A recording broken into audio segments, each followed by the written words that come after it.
Expensive is in the building. He's eating some stir fry. Where'd you get this from, man? This smells good as hell. Man, he bought me this, bro. I don't know why he acting like this, bro. You bought me the Shogun, the little Japanese. He took me there. I did, man. Listen, man. I take care of my guests. I didn't want to say nothing, bro, but I take care of my guests. Trying to be humble. You know what I'm saying, man. I got you the shrimp there, man. You know what I'm saying? Yeah, real nice. Talk about this with me, man. We were just talking about somebody in specific before we started, which was Cash Dog.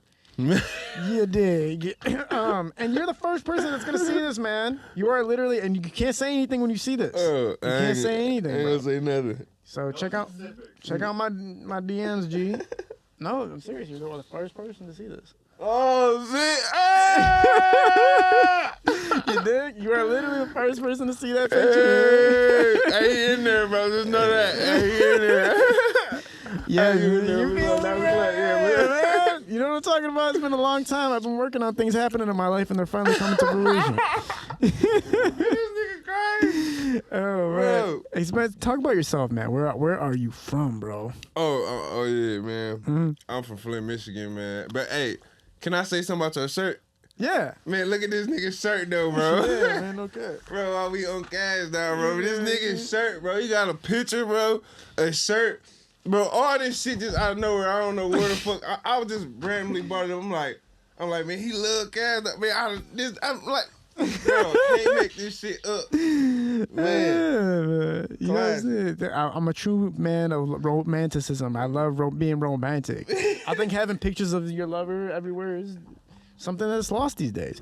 But Flint, Michigan right now, man, the music scene is popping off for you guys, bro. You got a lot of Flint artists popping off right now, man. You got RMC Mike, you got YNJ, you got Rio. Who else is from Flint, man? Who else we got up in Flint? Who's that? Crispy Life Kid, man. He's been on the podcast before. It must be exciting, bro. It must be exciting to know, like, Detroit has another brother, like another cousin from Michigan that's helping blow up Michigan scene, right? Yeah. And talk about what you're trying to provide representing Flint. Shit, I'm really just trying to show... Oh, you gotta grab it. My fault. I'm really just trying to show, everybody, like, just keep on doing what you're doing, man. It's gonna come to part, you know what I'm saying? Like, I'm taking this shit day by day. You feel what I'm saying? But I'm coming from Michigan doing this shit independently, all by myself. So, you know what I'm saying? Like, I don't know, all I can say is just keep doing. I'm just kind of just, I'm just trying to motivate the streets, you know what I'm saying? Little niggas to do whatever they want to do and just keep doing it, you feel what I'm saying? Like, and I want to just be able to show that it worked and it paid off and be like, I told you, keep doing it, you know what I'm saying? Yeah. But I can't really, all I'm doing is talking until I really, you know what I'm saying, get out there, you know what I'm saying, until it start paying me off, you know what I'm saying? Then I'll be like, cause I ain't quit, you know what I'm saying? Type shit. But that's all I'm doing. I ain't got it all figured out, you know what I'm saying? I'm going day by day trying to figure this shit out. Yeah, I think a lot of people are. I think even people, you look at a lot of artists that you think are established and you think they made it and you think this and that about them, but even they're trying to figure it out still. Yeah. Some of it's kind of smokes and mirrors and only that person knows how much of the game they're involved in and how far in the game they really are, you know what I'm saying?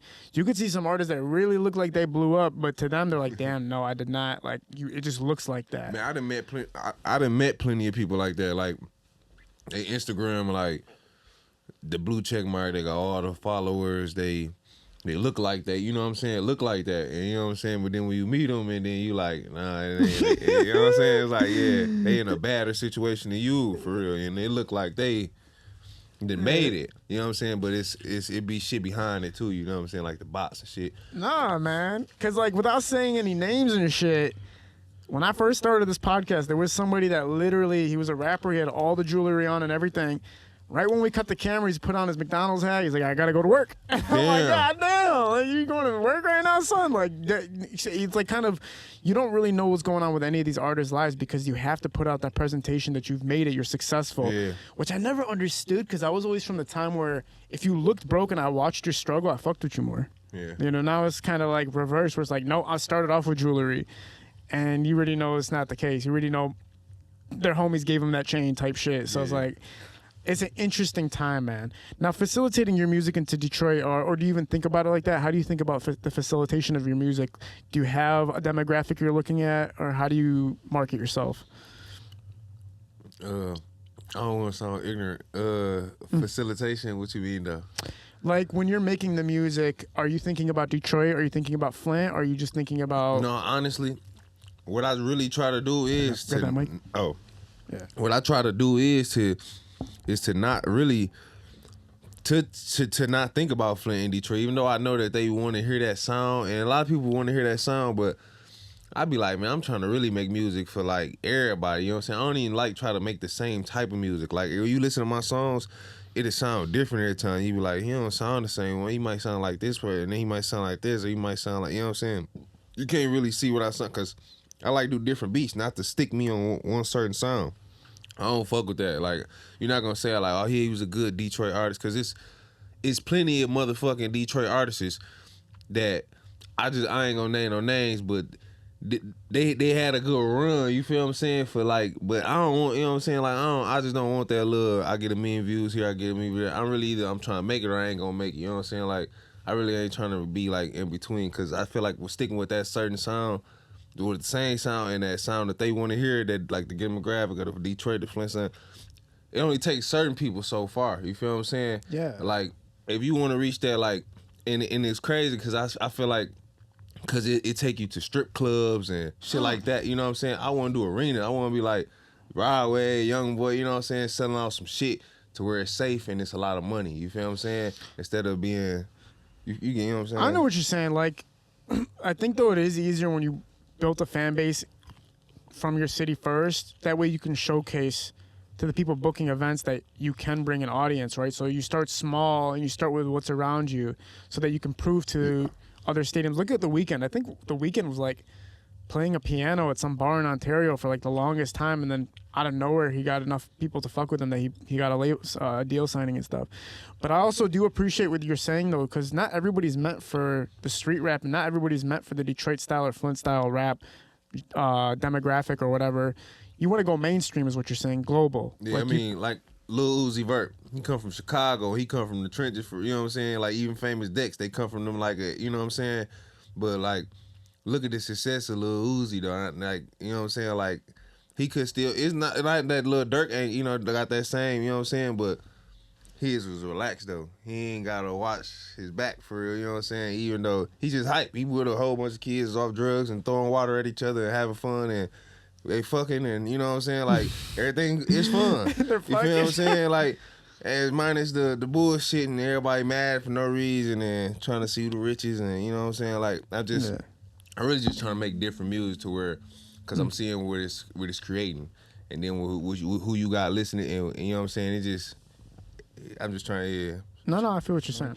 All right, let's continue back on that note. Yeah, mainstream versus local. You know, obviously it takes the local to get to the mainstream sometimes, but some people do jump out. Yeah. I was just talking to Big Herc. I don't know if you saw that interview, but he's like an OG from the rap game. Yeah. With Black Bottom and sorry, it's Rock Bottom. Sorry, with Rock Bottom, and he said that like some people aren't meant to be stuck in the city that they started in. Some people, their music will take off in Arizona or LA or in Paris. Yeah. Like, it doesn't have to take off over here.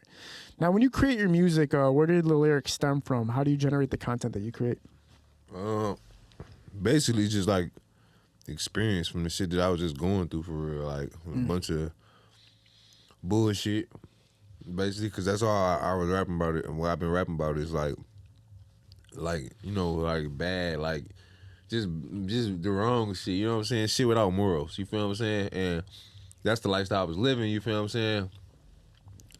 You know what I'm saying? But now I'm just rapping off like, I just go in the booth and I just rap how I'm feeling, and it just be really some pain now, you feel what I'm saying? Because it's more so like seeing life trying to change and shit, you know what I'm saying, and trying to make, you know what I'm saying, do things the right way, make right decisions, because I know not everything is about decision. It's okay when you don't know no better, but when God know you know better and you doing the wrong thing, he gonna punish your ass, you feel me saying? So I'm just trying to go off all the right things, and even my energy when I'm rapping, because I'm seeing I'm bigger than what I really thought, even though I ain't that big, but a lot of people know me, and they see me at like a Pistons game, wherever, they see me and know me, you know what I'm saying, and they little kids and shit be DMing me and taking these lyrics and shit and everything so serious that I'm seeing that what this music doing to people and what it did to me for real. Because I remember when I was listening, you know, music change your mood. It'll make how you work, how you act today, how you feel, depending on what you play.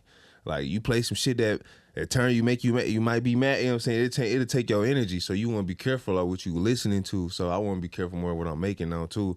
And I feel like God will bless me more for that. You feel what I'm saying? Trying to make this shit with more morals and trying to teach the kids instead of misguiding. You feel what I'm saying? Off the shit I was doing and crashing out on. You feel what I'm saying? Because the shit I was writing about, crashing out. Yeah. You feel me? Like, there is kind of like a crash out genre of hip hop. That's crazy. It's all this shit crash out. You talking about murder, that's crash out. You got a phone on you, they know where you going, my nigga. It's damn near hard as hell to do any, like, all this murder talk need to be talking about. I'm telling you, man, nigga, it ain't as easy as it sounds as it used to be, you know what I'm saying? Like, get away with it and shit. Sound good, you feel me? Because I grew up off of Tupac and Biggie and Eminem and shit like that, and I remember, like, the way they would be talking about it was, like, in glimpses. Like, you would hear it here and there, like, say some lines about what they had to do, but, like, I didn't feel like I had to go out and do what the fuck they were talking about. Now when I listen to some rap, I'm like, man, I should go get a gun, right? And just, like, start pulling the trigger, like, for no reason. Like, your influence is crazy, bro. like, and there's a lot of people that really be feel like, that really feel like that, though. Like that shit, that music influence your ass like that. You know, you would really feel like that. A lot of people don't know this, bro. Like, Doughboy's Cash Out influenced me more to sell drugs. When it was before Team Eastside was like booming out more, it was Doughboy's Cash Out had the bigger, you feel what I'm saying? And I was listening to both, but Doughboy's Cash Out was I sell dope. Fuck hoes, rock ice. You feel me saying? And I'm in school and listening to this shit and I'm liking it and I'm seeing how they living and I'm seeing this shit. And I come from the same generation. Well, I come from an era with hustlers that's making money, you know what I'm saying? I'm seeing the same shit. Yeah. And that shit kind of pushed me more to go music easy. did influence. Yeah, it influenced me. It helped like, hey, go ahead. You know what I'm saying? Like, I'll bring that mic a little closer. You're kind of fading away from it. Okay, I want to get that one quality out there for you. Yeah, because you know it's funny, like how people used to say, like, those news reports used to say, like, music is fucking up the children and all that shit, but it's like, damn, maybe it was fucking up the children. It kind of is. I mean, if you became a drug dealer basically because you were listening to Doughboy's Cash Out. Hey, it helped influence. I ain't gonna say that was a reason, but it helped influence. I mean, because I was already going that route and doing what I was doing anyway, but it just made it seem okay or more better, I guess. I don't know. No, I agree with you because I remember when I used to drink a lot, right? And then I remember when Kendrick Lamar came out with that song Swimming Pools, or it was like a pour up, drink, headshots, drink, and he just kept saying drink the whole time, and I was like, yeah, swimming pool full of liquor. That's a good idea. And I just grab a bottle and just drink the whole fucking thing. Like, Kendrick Lamar's talking about it like it's sweet. I'm just gonna keep doing it. You know, that remind me of love. Like, I tell people, like, you ever done some shit like to where you knew you weren't supposed to be doing? Say like your girl call your phone or whatever, and y'all and you was cheating to something, and now you call her cheating. You call her cheating, right? Now you ready to kill her. You ready to do something. You ready to do something out of your body, and you do it. And say you done kick down the door, and now you got breaking and entering. You done shot the gun. Now but you ain't do nothing. You just shot at the ground, but you mad. But now it's a charge. You feel what I'm saying? You done got yourself into some shit, and you looking at it, but you don't really realize that you done this over a bitch. So, like I said, like it's like love, cause you don't be knowing what you doing. You don't be knowing cause you be so deep into it, and you don't be realizing it. Bro, yeah, man. When I used to work at this pizzeria, I thought my girlfriend was cheating on me. So I hopped in my car. I drove all the way to her crib. There was a truck outside of her house. I literally jumped, and there was two people in the car. I jumped out of my car. I started punching that window. I started hitting the windshield, hitting the car, kicking this truck. I'm kicking the truck takes off. The dude's scared as hell. He's taking off. I'm like, I'm getting my girl and this dude. I'm doing something to him. I'm chasing that car. I'm telling you, I'm doing swerving. I'm doing crazy Miami Vice type shit. I park my car in front of the truck. I get out. I start punching the window, bro. I go, my hand's bleeding. I look at the passenger seat. It's not even her, bro. It wasn't even her in the car the whole time. I'm chasing nobody. But I was that much in love that I didn't give a damn, bro. You can go to jail right now. Yeah. West Bloomfield doesn't play around. And you don't even see nothing wrong with it because you so lost, and you don't even see nothing wrong with it at the time. You knowing that you done wrong, like, fuck, I'm tripping. But you don't know that, well, look what you doing, bro. You tripping. You out of your body, bro. You know what I'm saying? You don't be really seeing nothing wrong with it until afterward. Like, you see now, like, years later, like, okay, I could have fucked my whole life up. Like, I'm tripping. And the fact that I was punched, like, I wouldn't even done this if a motherfucker, like I wouldn't have done this over some money that wouldn't have bothered me. You know what I'm saying? So for me, be doing this over a female. Like, you feel what I'm saying? Like, look at the people on Crime News in Detroit. Those posts that you see. I mean, that guy, whoever is on Crime News in the D at the moment they're on Crime News in the D was not in the right state of mind. If you find yourself on Crime News in the D, you just weren't in the right state of mind at that point. That's why you seen yourself on there for whatever reason you committed whatever type of crime. I mean, look, listen, everybody's done some shit that you could go to jail for, but just didn't get caught on camera and didn't get posted on the internet or nobody else figured out about it. I don't care who. Everybody's a liar, bro. Everybody has done some shit. I don't give a damn. Somebody's done some shit that was illegal that just didn't get caught. But, I mean, people, like you said, you get out of your body and you make stupid decisions, man. Now, talk about, I understand what lane you're going in with your music. I understand everything, but I want to rewind a little bit. What was the first things that you were getting yourself into? Was basketball a huge part of your life, and how far did you end up taking that? Yeah, I was really a football star. I played college football for in Ohio, and I played basketball. I play all sports, but yeah, I was a beast in basketball. I played against some of the I know you played against Kyle Kuzma, right? Yeah. Talk about that experience. Shit, me and him was rivals. Like, that nigga, he had dropped 30, I dropped probably like 22 or something, you know what I'm saying? Like, he was getting off, he was tall, motherfucker, you know what I'm saying? He was getting off, we was getting off, we used to check each other and play, you know what I'm saying? But he ended up traveling, he ended up going to like prep school or some shit like that, and then he ended up doing this thing or something.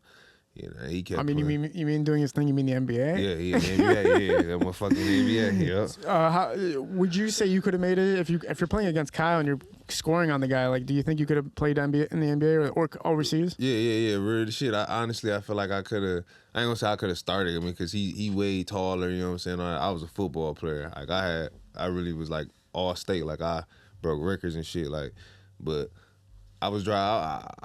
I don't know. I feel like if I would have took it serious, even with football, if I would have kept going, like I ended up stopping. If I would have kept going, I probably would have made it. What made you stop playing football? It got distracted in the streets. I was like, I'm gonna tell you like this. I was about like, I started selling it when I was like 16 years old. I'm out the streets now. You feel what I'm saying? I've been out the streets since. I'll just tell you, somebody told on me. You know what I'm saying? I've been out the streets for a long time. You feel what I'm saying? So, and it was just had fucked my head up. You know what I'm saying? Cause a nigga I knew. You know what I'm saying? So, but yeah. What was I going? Well, basically, you left playing football for the streets, pretty much. Yeah. Unfortunate. Yeah. About 16. I'm in the streets, you know what I'm saying? I'm hustling and shit like this, but I'm still playing sports and I'm doing all right, because I graduated at 17, so I'm finna go to school, though, go to college. So down there, you know what I'm saying, back and forth, I'm hustling here. And then I get down to Ohio and I realize that weed is $20 a gram. And I'm like, oh, what the fuck? So I'm like, okay. I get a bowl of weed, I'm like, I'm getting it for probably like $5 a gram, maybe less, you know what I'm saying? So I came up with that idea, you know what I'm saying? So now I come up with like $40,000-$50,000. I'm like, I'm young, I got all this money, I got my own apartment, crib, all this shit. I'm like, okay. All right, football, I'm still gonna play it, I'm still playing ball, you feel what I'm saying? I go back home in the summertime in Flint, go train, you know what I'm saying? I'm still doing that. I'm even doing my little play because I was selling dope, you know what I'm saying? I'm still doing that there. I go back to school and go back to school full time. I'm not letting this weed shit bother, you know what I'm saying? But it was getting on my nerve. Football wasn't coming as fast. I'm still a freshman, red shirted, all this shit. I ain't playing like I want to. So I'm making money and I'm fucking hoes. So I'm just like, they doing my homework for me, all type, like badass bitches. I'm like, damn, you were living. Yeah. So I'm like, I ain't really like, I'm like, fuck this shit. You know what I'm saying? I can go back home and hustle. I'm killing down here. You feel what I'm saying? Like, I had schools on lock, like, cause even when I left that school, I went to another school. I went to Ohio University. I went to Tiffin, then I went to Ohio University. That was the #1 party school, like 32 bars on one strip. So now I got like all these schools. Like, I got people. So you went to my old school, but you went to another school that's in Ohio. You know what I'm saying? You might went to it. You know what I'm saying? So I got y'all at my old school, people at my new school, people that transferred to other school. I got everybody working for me. My bows coming from Michigan. You know what I'm saying? I can say this now. You know what I'm saying? Well, all my bows coming from me. You know what I'm saying? I might be in the mall in the Eastern Mall, stopping through in Columbus, Ohio. I'm getting high as hell shopping, collecting money. You know what I'm saying? Got about 5 couple. You know, I got schools on lock. And all of my weed. You know what I'm saying? Yeah, man. Killer. Before we even started this, you were talking about how your dad was basically like he was doing his own thing too, man. Can you walk us through that? Yeah, my dad used to work for BJ Chambers. You ever seen that movie? New Jack City? New Jack City, yep. Nino Brown. Yep, BJ Chambers was basically Nino Brown without the snitching, you know what I'm saying? Him and my dad, though, went to the feds. You know what I'm saying? My dad got a book. Be careful what you ask for in the city of Detroit. Picture him and BJ Chambers on there in they fed suits. It's a good book, you know what I'm saying? Go check it out. But my dad was a real street nigga though. Like my dad taught. I ain't never, you know what I'm saying? I remember my dad taught me how to, you know what I'm saying, hook it Hustle? up. Yeah, my dad taught me how to, you know what I'm saying, put my foot in that kitchen. Like, yeah, for sure. And so he worked with literally, I mean, the story is based on Chambers. Yeah. And that's Nino Brown in New Jack City. That's the craziest concept in the world, man. And so what ended up happening to like, I mean, obviously he dies in the movie, so I'm sure that's happened in real life too, right? No. BJ's still alive. BJ was just in prison for a long time. So the end of the movie is not real? Nah. A lot of that shit ain't real. Damn. Yeah, it's just a lot of that shit, they only really claim it over him because how that apartment complex and shit, how he took that over and shit and had all the fiends and took that over. Like, that was a BJ, like, that was one of his ideas. Like, he was taking over apartment complexes and shit like that. And because he was in Marianna, Arkansas doing all this shit. He came to Detroit and started doing it and, you know, getting a couple guys. That was all his idea, taking over that type of shit. How long was their sentence for? Shit, my dad only got like 5-6 years in the feds. BJ, I couldn't tell you his time. Oh, damn. Yeah, so your dad right now, he's still involved with you and like helping you and all that stuff? That's cool, man. That's interesting as hell. It must be like, I'm trying to think. That must be like having John Gotti as your dad or some shit like that, or like something crazy. Or like, damn, you were running this shit. Yeah. But now back to you, and you're an entrepreneur, street entrepreneur, as some people would like to call it. You're done with school because you're living the fast life, basically. Like you'd rather jump that like that way. One thing about these sororities and whatnot, and the females at these parties and the colleges and stuff, they're obviously attracted to athletes and dudes who are making money. Is it like, how do you look? Is it like an energy booster thing, like hooking up? Because you're probably like Will Smith with that shit. Like you probably got with as many girls as you wanted to and all that stuff. Yeah. Do you think like it was a plus more so? Or do you think like for people who don't get to live that life, how did it benefit you to be able to just have whatever girl you wanted or that type of situation? Back then, it was cool and it was fun as fuck because I didn't know no better. You feel me? It was cool then, but now it's scary because it's all the diseases. You feel what I'm saying? And then it's like people think you got more than what you got, so everybody want to get pregnant. And everybody want to use shit against you and act like they. You know what I'm saying? Like it's just a lot of shit that come with it, especially when they think you got money. So back then it was fun. Be like, yeah, I mean, cause I ain't got nothing to lose. I'm a young college kid, you know what I'm saying? I'm having fun. I don't want to fuck up, but who cares? You know what I'm saying? Like, now it's like, all right, you know better, you can't fuck up. So it was fun back then. But for people that couldn't, I probably say that they probably having more fun now. You know what I'm saying? And they not thinking like I was thinking, like I'm thinking now, like saying all the disease. They like, I don't give a fuck. You know what I'm saying? Like, it ready to live. I done lived, so, you know, I was in college playing sports. So. Yeah, fuck that, man. I'm just tired of this shit, man. You gotta wear rubber everywhere you go now type shit. I'm like, man, when I was younger, I used to never think about that shit. But now that you get older, and that's when I say, like, earlier, like, with God, like, it's okay when you don't know no better. And you can fuck all these hoes, and you fuck some bitches you weren't supposed to, got your dick sucked by some hoes you weren't supposed to without no condom, and you done some shit that you weren't supposed to do, and you know it. And God bless you, and you still okay. You feel me? Woo. Thank God. You feel what I'm saying? But you didn't know no better. Now that you knowing better, and you keep making mistakes, if he put it, you can't be mad. And we talking about kill yourself and all this shit. You don't want to hear all that. Yeah, they call it like being a hamster in a wheel. Like you just keep doing the same shit over and over again. It goes nowhere, man. It's the same mistake. You failing tests, you ain't gonna never level up to even get to where you supposed to get to in life because it's tests to this shit. And you keep failing tests, how you gonna get there? Man, I'm just sick about it though, man. Because I remember like, man, you can't. Look, I'm the type of person, if I'm not hitting it raw, then I'm not hitting it. Yeah, but me too. But though. I'm done. So that means I'm done fucking because up. basically, like, you got to wear one everywhere you go unless you've been dating a girl for a while and you get tested together and all that shit. But even then, the day before you guys got tested, she could have fucked another. You don't know. Because it's weird. You can't even fuck like you want to because you so nervous. Like, yeah, you're like fucking like, man, I'm about to get some HIV from this shit. I swear, your dick can't even get hard like you wanted to. Like, you can't even perform. What's the fuck? Yeah, you got a lot on your mind. Every time I think about hitting it raw, I watch this one YouTube video on. There's a YouTube video of this guy talking about how he lost his virginity to this girl and got HIV from her from the first time he fucked. And I was like, yep, I'm strapping up every time I go out. I'm not. I seen the look in his eyes, son. I was like, I'm not living like that because you want to get married if you. Bro, no girl's gonna marry you if you have HIV. Man, I don't think. I don't think. Like, I don't care how much game you got, how much she loves you. I don't think that she's gonna do it. Yeah. I think the HIV is the. Unless you young boy, you only got. That's the only way. That shit would. Does he have HIV? Well, no, they say he got herpes, but he but he don't care. Yeah, I mean he's doing his thing. Talk about you've worked with some legends, man. You've been getting some features done. You've been knocking it out. Talk about getting to those people, though. Talk about how your career has been before you even got to the point of doing major features, man. How did you progress, and what reciprocation were you seeing throughout your career that made you motivated to continue?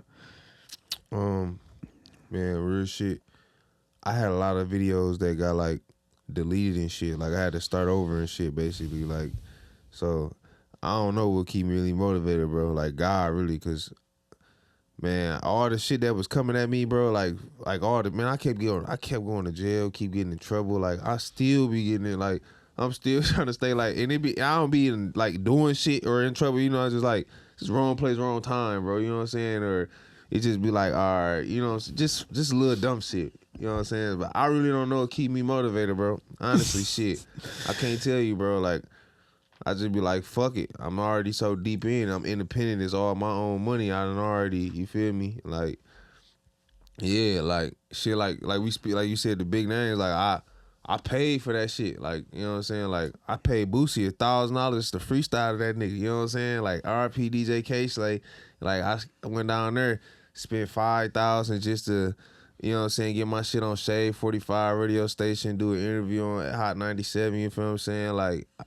I was doing this shit in 2017, 18, you know what I'm saying? Like, and I'm, you know what I'm saying, still doing this shit. Like, I'm only motivated because I got to get the money back. I learned the business. I guess that's what it is. I learned the business because a lot of people do this shit and don't even know how to make no money back from it. They don't know what they doing. They don't know nothing about the TuneCore. They don't know nothing about the publishings. They don't know nothing about none of that shit. You know what I'm saying? I'm happy I had to learn that shit. So I guess that keep me motivated because, like, nigga, you had to learn all this shit. Now, even though you spent all this money, you learned all this shit, what else you got to lose? Now, nigga, you done learned the business. Like, you know everything about it that you, not everything, you know what I'm saying, but you know the right parts, you know what I'm saying, for starters. And you spent all the money, you done did everything. Now, nigga, all you got to do is keep going. You know what I'm saying? You will eventually reap all the rewards. All it take, I feel like, now is just one big old little one big, and then all the rest of my songs are pop, and I start getting the money for all that shit. You know what I'm saying? It's just a catalog, man. That's how I know it's God, because I don't even know about no fucking catalog. I don't know where that word came from, you know what I'm saying? But God had brought that word to me, and I've been saying that a lot lately. Yeah. You know what I'm saying? I be like, I got a catalog, and I'm like, a catalog, you know what I'm saying? So that's how I knew it was something. It's serious, and it's just...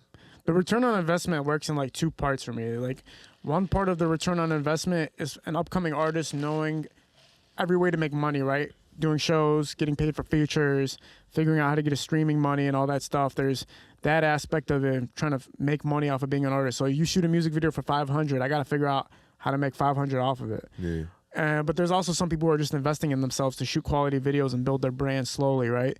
But then once you get to that next level, it's literally you are just getting paid to be here. Like, you're getting paid to make music because people are waiting for your music to drop. You're getting paid to be at these events because people want to watch you perform live. That's like the next caliber and the next level of making money as an artist. When you're doing all the feature stuff, when you're doing all the networking stuff and all that kind of like reposts and all that type of stuff, I feel like you're kind of watering yourself down when you're doing that. But some people, that's the only way of surviving as an artist, which is scary because it's like now you're kind of like doing stuff you normally wouldn't do just to survive, right? You know, which is the scary part. But for you, like, how'd your videos even get deleted anyway? I learned a lesson. Don't argue with people on the internet. Yeah. I already know what you're gonna say, bro. I already know what you're gonna say. Argue with somebody, and he was somebody, I guess, and he got my ass and flagged my shit, took some shit down, type shit. Next thing I know, I'm looking like a little bitch begging him, like, oh, man, my fault, man. Please give it back. He like, nope. Yeah. So I had to start all over, basically. And it showed me, too, because then a lot of my shit I didn't even own because he was able to do it because, like, you don't own the rights to this beat, this, that. And I'm like, oh, shit, because I was just using YouTube beats still. You feel me? So I'm like, damn. So then I realized, I'm like, all right, he couldn't do that if I own my shit. So I'm like, no, I got to start owning my shit. So then I just started had to do the research and do all the extra shit. Yeah. Shit that I needed to been do. Never play with people on the internet, man. No, hell no, bro. Bro, I remember one time I owed a guy a music video, and I shot it for free because it was part of a contest I was throwing. So I shoot it for him for free, and then he kept begging for the video for like 2-3 weeks. And one day I'm like, he's from Detroit. I'm like to him, bro, shut the fuck up, man. I'll get your video when you need your fucking video. Like when I want to give you your fucking video, I'll send it to you. You said that? I sent it to him. So he's like, hey, bro, where you at right now? Man, I'm at MGM Casino right now. Bro, next thing I know, this dude actually pulled up on me, and he was like, we're walking out the casino together, and he's like, we're going to sit in the back of my car. And I'm going to myself, like, how do I get there was only one way out. I knew somebody. That was literally, if I didn't know the same person he knew, I was a rat for that night. But also, Say Cheese TV blocked me. Say Cheese TV, and the worst part about Say Cheese blocking me, Sean blocking me, was my shit had just started getting posted on there. My podcast was getting posted on his platform. And then I said the wrong thing on his page, man. I said something like, he posted something. I said, finally, some valid information from Say Cheese TV. Sean blocks me the next day. I'm like, don't fuck with people. Don't joke. Don't say shit on this internet shit, man. Just do your business and stay the fuck out the way, bro. Stop playing around. It gets serious. Bro, people flagging you. You know what I'm saying? How many videos did you lose?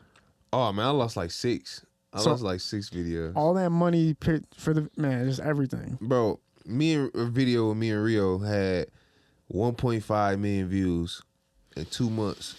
Bro, they flagged it. It kept getting flagged, and you had to be 21 years old to sign in and to watch it and shit. Now after that, how'd you get in touch with Rio to get the feature out? We both from Flint. You know, he from the same side of town. Yeah, talk about the relationship you guys built, man. I met him in like 2017 type shit. He was on house arrest doing songs and shit. Oh, Free KD, RLSG KD. I don't know if y'all heard the story about the shit with the Free Maye too. He was the what's that shit called? The Family Dollar shit. It was all over CNN where dude shot the dude in the back of the head and he died in Flint, Michigan. You ain't hear about that? It was all on CNN because she didn't wear a mask and all. You ain't hear about that shit? Nah. Okay, all right. What happened? Well, basically that. Oh, if y'all ain't heard about it, I guess never mind. No, it doesn't matter. Like, how did they get you to the relation of? Oh, okay, all right. Because the guy that did that, basically, he used to record all my music. You know what I'm saying? Like, he was the guy that used to record all my music. Like, he was my engineer. The one who passed away or the one who shot? The one who shot him. Oh, my God. He shot the guy in the back of the head. Okay, I got you. So that's your producer. Yeah. He went to jail. He gave him some time for that shit right now. Like, yeah, But him and his brother in there right now. KD in there for something totally different. The same thing, different. So it's something. Right on. It doesn't matter.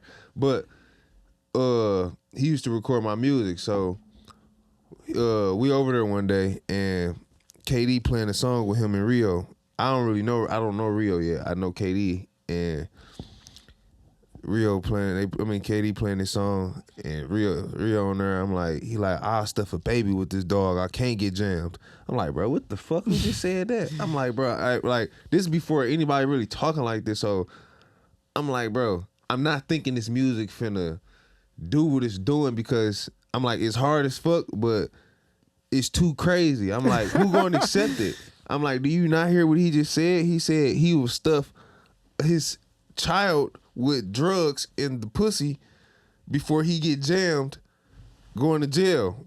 So if he got a 2-year-old in a car seat, he putting drugs in the stuff in the kid before he said, I'll stuff a baby with this dog. With some dog food, with some heroin, I'll stuff a baby with this dog. I can't get jammed. That's crazy. Like, I'm like, bro, he just said that, like, and they letting it. I'm like, they was liking that shit. I'm like, bro, that shit crazy. I'm like, that shit hard as hell. But I was like baffled, like that. They was accepting it. I'm like, what the fuck? So I heard that shit and he was like buzzing. There was a lot of niggas that was hating on him shit because our hoods really ain't the best. Like our hoods is different, like different the fur. Like we ain't the best of hoods against each other. We from different hoods. So this nigga I basically was hit him up like got, you know what I'm saying, went over his crib, but I can't worry about myself and shit. You know what I'm saying? He was on house arrest. Track Shine, female, she in there recording, you know what I'm saying? She a whole female in there making all they beats, recording all they songs. This is just a female. Like all that shit y'all heard, like the back end, all that shit in their crib. It was a female making them beats and shit. Like she hard. Like she was just in that bitch. What was her name? Track Shine. Track Shine. It's a female. Yeah, she hard. But that's how I met him and went over there, did the song. We did the Playing Role song. It did 1 million views. I was like, all right, shit. I fuck with her. I'm like, did you read shit. the comments? Like, did you see people on your side of how they looked at your music and his part and your part and stuff like that? Yeah, it was fucking with me. Yeah. I was like, kind of, that's what made me like, all right, we did an EP after that. I'm like, I'm gonna do some more songs with him, you know what I'm saying, type shit. Like, he was a cool nigga, you know what I'm saying? He like, I'm antisocial and I'm weird, like a lot of people like they see me, they want to they like that, they want to, you know, they might want to hang around me, see I think I'm cool and shit, and I'll be like, I might do some business with you and I'll be like, all right, it was nice, you know what I'm saying, and I go, you know what I'm saying, I'm just like that. I ain't like if I ain't like grow up with you, you feel what I'm saying, like even then with my own niggas I don't really move, you know what I'm saying, see with too many niggas, you feel what I'm saying, like, but I met him about 2017 though, we just on music shit, you feel what I'm saying? He was relatively still on the rise at that point, right? Or was he? Do you feel like he was accomplished at that point yet, or do you feel like he was still on the rise? No, he was still on the rise. Yeah. That's why he always showed me love on just giving me features and shit, because like on the love type shit, because I was fucking with him before he blew. You know what I'm saying? That's usually how it goes, right? Like when you meet somebody before their success, like they're gonna continue that relationship with you on that level that you met them at that point. I've never seen it where like I met somebody genuinely before they blew up, and like now 5 years down the line, they're like, nah, fuck you, bro. Like they're usually like, no, you fuck with me, bro. Like you rock with me. Like I'm gonna support you, you support me, we'll keep rocking together. You know what I'm saying? Well, with Rio, I paid him for a feature one time and he forgot. I was at his studio, my guy right there. I was at his studio and we recorded a song because his studio and Vezo studio was right across the street from each other in the same little building thingy. So he was in Vezo studio, come over do a feature, and this nigga, he ain't get no money from me in there. He did the video, everything. Nigga left. You know what I'm saying? I had to call him like, man, come on, man. You ain't get no money from me. I ain't pay. He wasn't, you know what I'm saying? I ended up flagging him down there. I got to him, paid him, and I was like, I paid him again to do another. I'm like, I want to do another one with you. You know what I'm saying? Like, he gave me, you know what I'm saying? Like, he, I don't know. He was making, I think he was making too much money or something. It can happen too. You know, that's another thing that people don't understand too sometimes is like nobody's trying to do anybody dirty when it comes to business most of the time. It's just like you get so busy and you don't know how to delegate yourself properly. Like you're not professionally set up to the point where you can orchestrate and this person paid me, that person paid me, this person did that. And so like you're just flustered and you're like, I'm not trying to disrespect you, but I forgot about our business together. I think he was just he was making so much money that he forgot that I didn't pay him. Oh yeah. Yeah, like he did the song and everything. He just didn't get paid. Yeah. I'm like, bro, I didn't pay you. But he was just doing so much he didn't even know. Like, cause I just seen him do 2-3 features right then and there, like right before me, and then he doing so much. I'm like, this nigga making so much fucking money, it's crazy. Like, and he doing this all just in Detroit and Flint, like, because he couldn't leave the state. You know what I'm saying? How much reciprocation did you see after that song dropped? Did you, even when you just pay attention to your social medias, like Instagram and stuff like that, did you see like a skyrocket with the fan base? Yeah, and kind of talk about watching that process after you dropped that 1 million. My subscribers went up and shit like that on my YouTube channel and shit like that. That's a good thing. Yeah. And yeah, you know what I'm saying? I don't know. Features help. I mean, it's straight. You know what I'm saying? It helped a little bit. I mean, yeah, bro. Features can change the fucking world for some people. Yeah. Some people get features and it doesn't do shit for them. Some people it does, you know? Because you can look down those YouTube views of a major Detroit rapper and see that shit got 100 views because they're on a feature with somebody. Yeah. You do 1 million, that means 200,000 of them had to have been replaying that bitch. Right. Because they fucked with it, you know, organically. Talk a little bit about what projects you've been working on right now. What do you got going on right now? I'm just doing videos. I'm still trying to get my name just out there as bigger as I wanted to be. Like, I'm gonna drop another tape, but I really I'm like if niggas watch my videos, man, I'm really going crazy though. Like, man, I've been in helicopters, bro, in my video. Like, who in there over here? Who else really in helicopters, right? And you see me in the helicopter. We looking over Little Caesars Arena. We looking over the baseball field. Like, I'm in Rolls Royces. I'm going to Somerset Mall, going shopping in Burberry, doing the video inside Burberry. I'm spending money dressed in Burberry, shopping in Burberry. Like, nigga, I'm talking the Hellcats red eye with the red key. We spinning these bitches, burning $500 tires.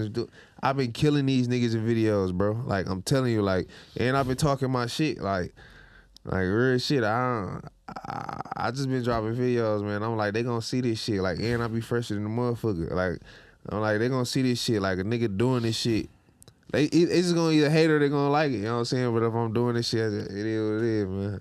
Nah, man, yeah, you're going all out. Yeah, like I feel like shit, they either gotta be like, this nigga tripping, he going hard, niggas gonna keep hating. I know it's hard to film inside Somerset too, so damn, you must have the plug. I know, I was just spending money. I know Gucci was acting like some hoes. They mean as fuck, but Burberry was like, oh, it's cool, you know, they more lenient. When me and Lou Graham, like 5 years ago, we tried to shoot a music video inside of the Louis Vuitton store. And I could not get in that bitch. They would not let me in. It was like crazy. They get that camera out. So if you can get inside, man, shit. Yeah. That's love for sure. That means you're really doing some damage inside of that motherfucking place, man. Well, I let them dress me and shit too. I'm like, no. I told him I'll buy everything. You know Dog, the other day I went to Versace. Bro, I go to the Versace store and I saw this jacket I wanted. I look at the price tag. It's like $3,700. Bro, I can't afford $3,700 jacket, bro. Don't give me.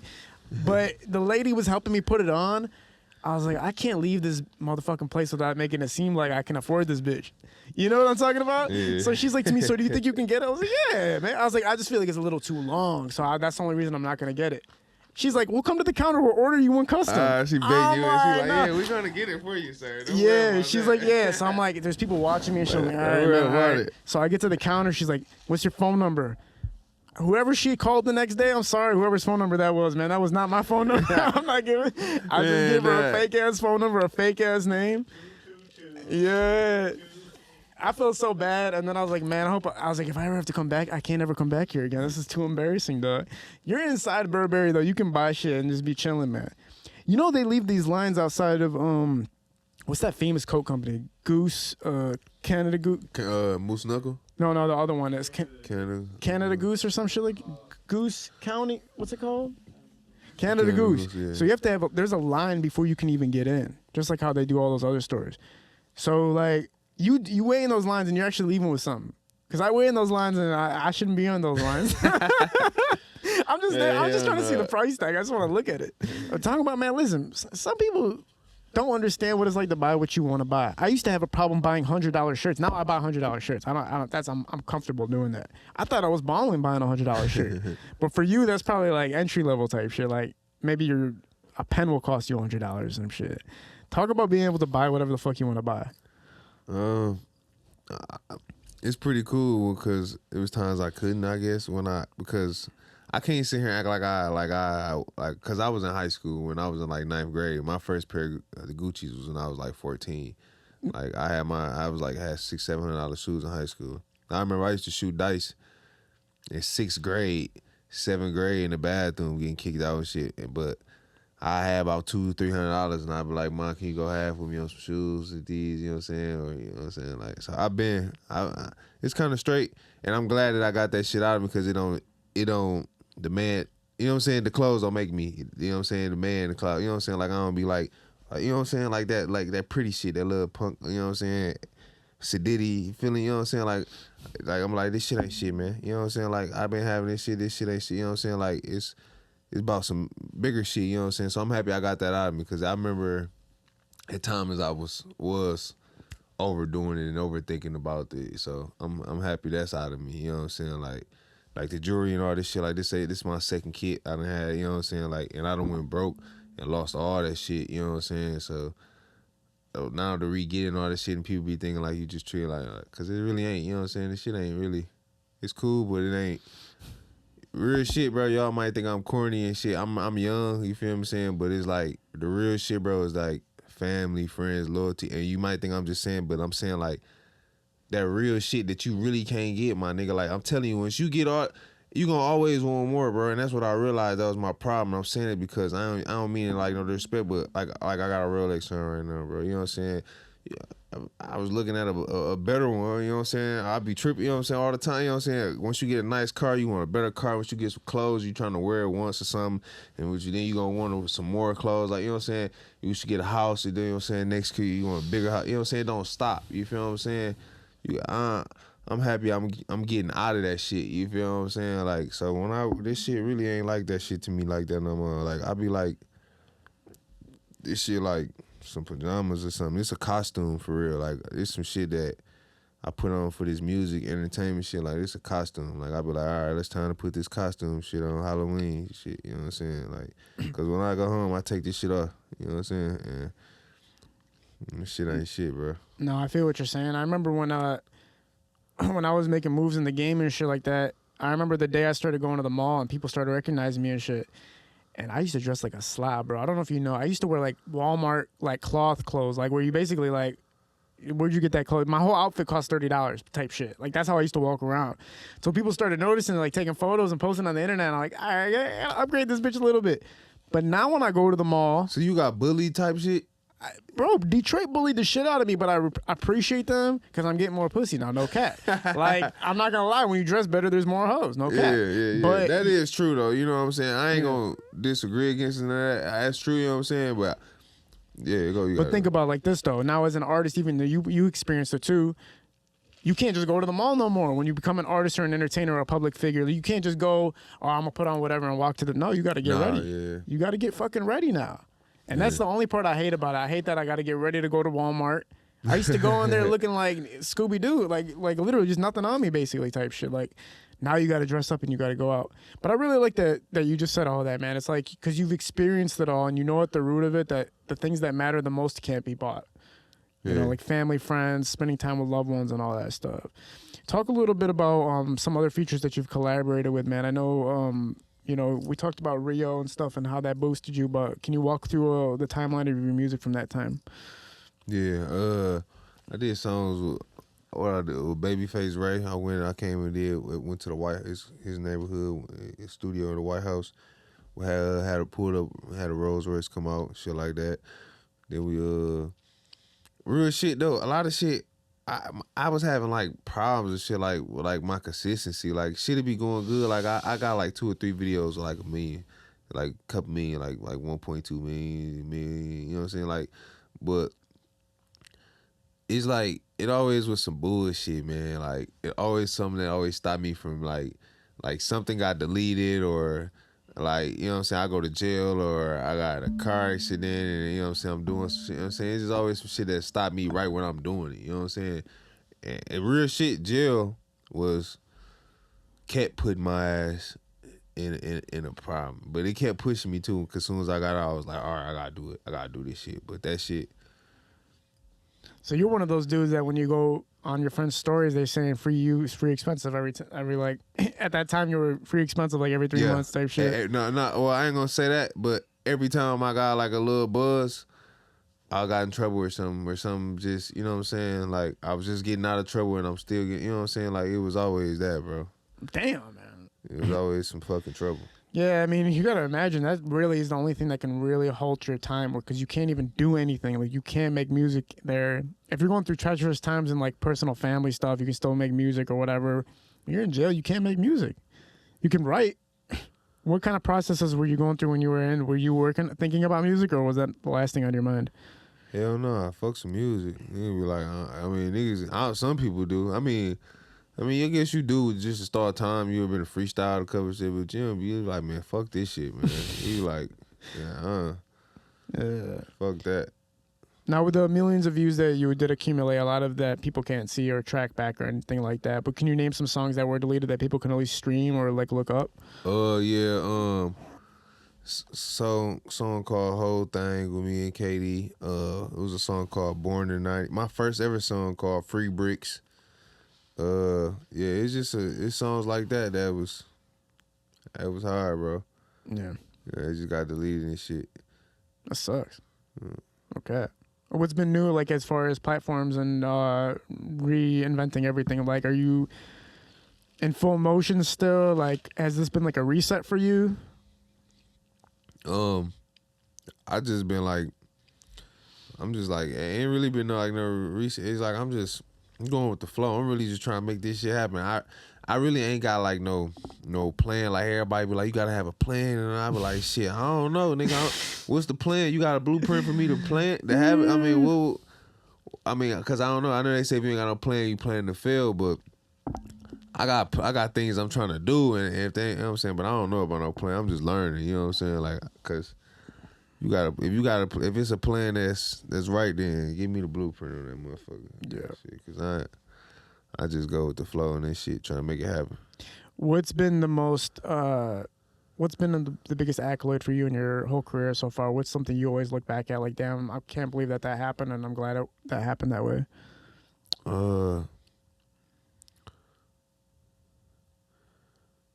Shit, probably that K-Slay interview, that DJ K-Slay interview when I went to New York, because even though I did that interview early in my career and all my songs got deleted and right around that time, so I didn't have nothing to promote now, you know what I'm saying? I had no longer of a catalog. He told me about TuneCore, and that was good for me because now I collect my money. Before I had like some shit called Urban Life Distribute, you know what I'm saying? Just, I don't know what's going on. They just send me shit, but now I can get on there and I can start seeing it. I'm learning. I'm seeing what the fuck going on, and I'm knowing. I'm like, all right. So that was the best money I spent, and that was big for me because then I started seeing my money coming in. I'm like, all right, cool. And I'm seeing like, okay, the monetization and shit like that for the beats and shit like that, and how I can monetize my YouTube from my TuneCore, so I ain't gotta. So if I got some beats that from my old songs that I didn't own, you feel what I'm saying, still can monetize this channel because of that. I'm like, all right, cool. So I'm learning this shit. So that was just me learning the business of shit. You know what I'm saying? Like, I feel like that's the biggest thing to me because I'm like, all right, cool. I know I'll make some money. Now all I gotta do now is get this shit out there, and now I can make the money, and they can't tell me shit because I know how to do it. You feel me? Like, be on. Yeah, for sure, man. Like, is there anything you want to talk about before we get your boy on the couch? Nah, not really. Shit, you know. Did you want to hop on still, bro? Okay. Yeah. All right. Okay, cool. Just talk about how you guys have been working together and what projects you guys have been collaborating on. Oh yeah. This my cousin too, man. This my cousin Johnny, man. He be rolling with me, man. You know what I'm saying? Like, it's my nigga, man. You know what I'm saying? My big cousin. Did you want to say anything, or do you? I mean, on court, they hear me picking up. Oh no, you're gonna have to bring that mic to you. That microphone right there, you're gonna have to like kind of get a little close to it. I think it might help set it up.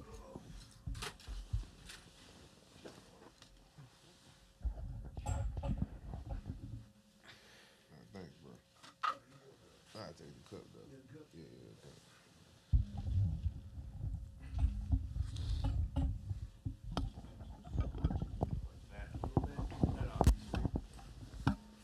Yeah.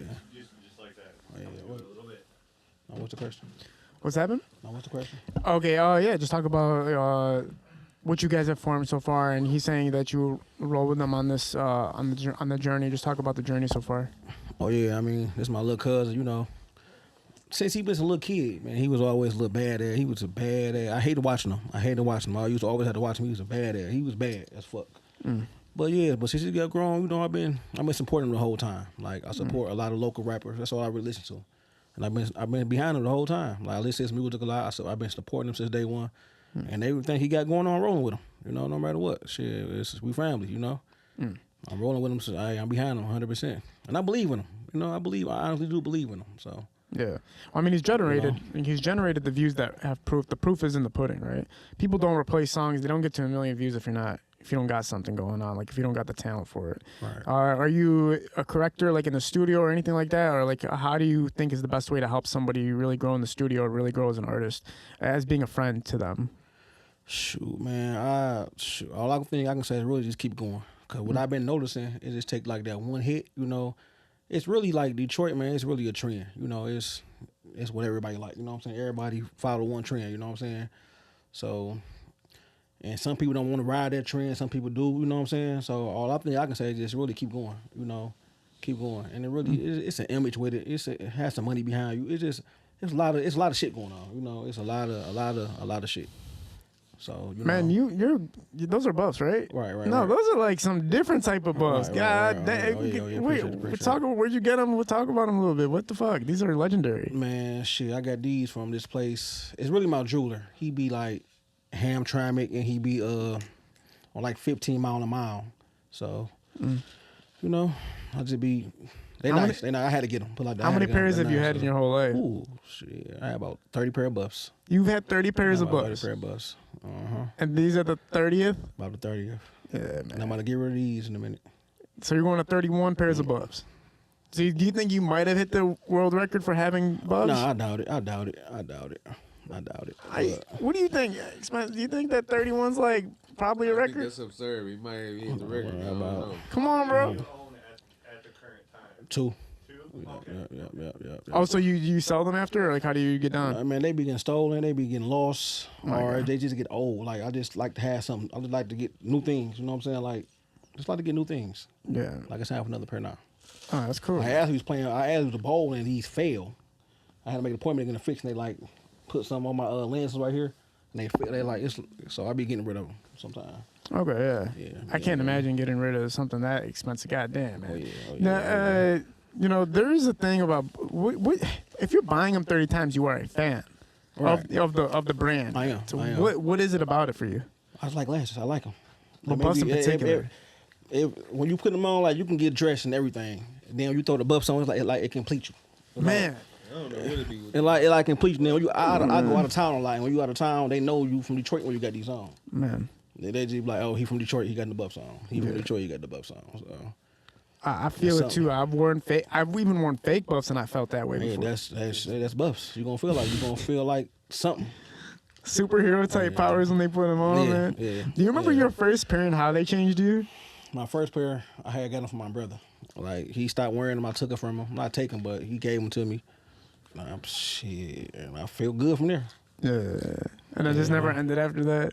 That's how I feel about my Birkenstock sandals, son. Like, I never stopped wearing those motherfuckers. Like, it's just something about it, and you just stick with the brand forever. Oh, yeah. And the biggest legacy in Detroit, I think, is buffs, right? I think those are the main staple of fashion. Mm-hmm. You know what I'm saying? Fellas, man, this has been fucking awesome. This has been a great talk with you guys, man. I appreciate you fellas for being a part of this. Is there any future projects or anything you guys want to shout out before we sign off? Yeah, man. I got a whole bunch of new shit coming, man. I don't know, man. Man, this bitch high. Appreciate y'all, man. Shit, we gonna keep doing what we doing, how we doing it, and shit. Expensive Flint, Michigan, nigga. No cap. Man, I appreciate you fellas for being a part of this. We're at Parallel Sound Studio, High Level Visuals, and shooting these productions. We're out. Peace.